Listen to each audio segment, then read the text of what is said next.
మనం ఎలాంటి సంక్షేమం లేకుండా అబద్ధాలతోనే బ్రతుకుతూ మభ్య పడిపోతూ నాయకుల ద్వారా ఎన్నో రకాలైన అరాచకాలకు గురవుతూ బ్రతుకుతున్నాం.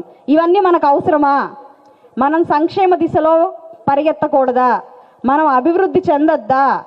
ఎక్కడ అభివృద్ధి ఉంటుంది? ఇంకా మనం మంచినీటి కోసమే ఇబ్బంది పడుతున్నాం. ఒక్క బోరింగ్ కూడా పనిచేయని పరిస్థితుల్లో ఉన్నాము. కాసినన్ని ఒక బిందెడు నీళ్ల కోసం ఎక్కడికో వెళ్ళి తెచ్చుకోవాల్సిన పరిస్థితుల్లో ఉన్నాము. ఇంటింటికి ఒక మంచినీటి కుళాయే లేని పరిస్థితుల్లో ఉన్నాం మనం. ఇంకా రోడ్ల వ్యవస్థ, డ్రైనేజీ వ్యవస్థ ఇలాంటివి ఏవి చెప్పుకునే పరిస్థితుల్లోనే లేము.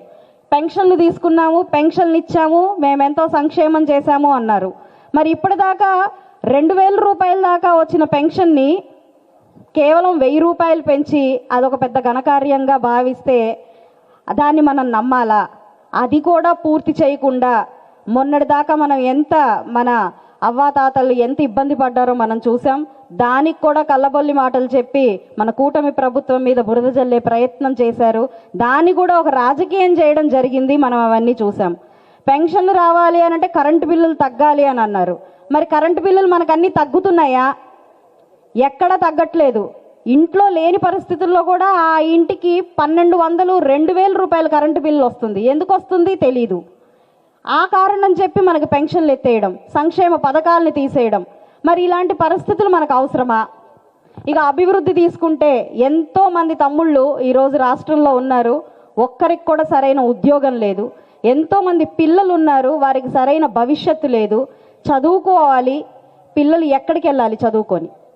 పక్క రాష్ట్రాలకు వెళ్ళిపోతున్నారు. ఇంకా ఎంతో ఉన్నత విద్య చేసుకొని, ఉన్నత విద్యని చదువుకొని కూడా వాలంటీర్లుగానో ఇంకా చిన్న చిన్న చిరుద్యోగాలతో మిగిలిపోతున్నారు. ఇవన్నీ అవసరమా? ఇంతమంది కష్టపడుతున్నారు మన పిల్లల కోసమే. ఎవరైనా వారి కోసం కష్టపడే వాళ్ళు ఉన్నారా ఇక్కడ? ఎంతమంది అమ్మలు కూర్చొని ఉన్నారు. ఎవరైనా సరే కేవలం వారి స్వలాభం కోసం పనిచేస్తున్న వాళ్ళు ఉన్నారా?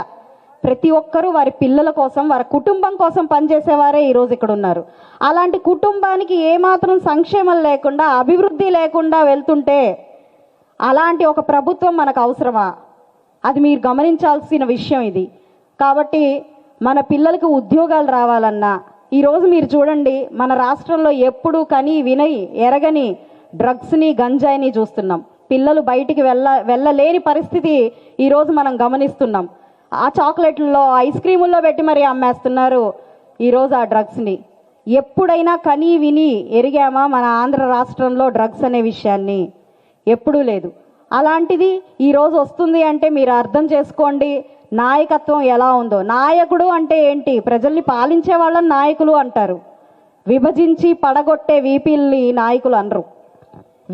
విభజించు, పి పడగొట్టు. వచ్చిన కాడి నుంచి ఒకరికొకరు ఎలా విడిపోవాలి అని చూడడం, ఏవి ఎలా పడగొట్టాలి అని చూడడం తప్ప ఇప్పటి వరకు ప్రజల కోసం ఏదైనా చేసిన నాయకత్వం గత ప్రభుత్వంలో మనం చూసామా? కాబట్టి ఒక సంక్షేమం లేదు, అభివృద్ధి లేదు. ఇక సాధికారత అంటే ఎంపవర్మెంట్ అంటారు. అంటే మనం గర్వంగా బతకగలిగే, తల ఎత్తుకుని జీవించే ఒక పరిస్థితిని సాధికారత అంటారు. అది ఏమాత్రం లేదు. కాబట్టి ఈ మూడు రావాలి అని అంటే మనం ఈరోజు చూసుకుంటే మన నాయకత్వాన్ని, నేను నుంచుంటున్న ఒక గొడుగుని, ఏ గొడుగు కింద నేను నుంచొని ఈరోజు మీతో ఇంత గర్వంగా చాలా ధీటుగా మాట్లాడగలుగుతున్నానో ఒకసారి అర్థం చేసుకోండి. నేను ఏదైనా మీకోసం చేయగలను అని ఎంతో గర్వంగా హామీ ఇస్తున్నాను అని అంటే మీరు ఒకసారి అర్థం చేసుకోండి నేను ఏ నాయకత్వం దగ్గర నుంచి వచ్చానో.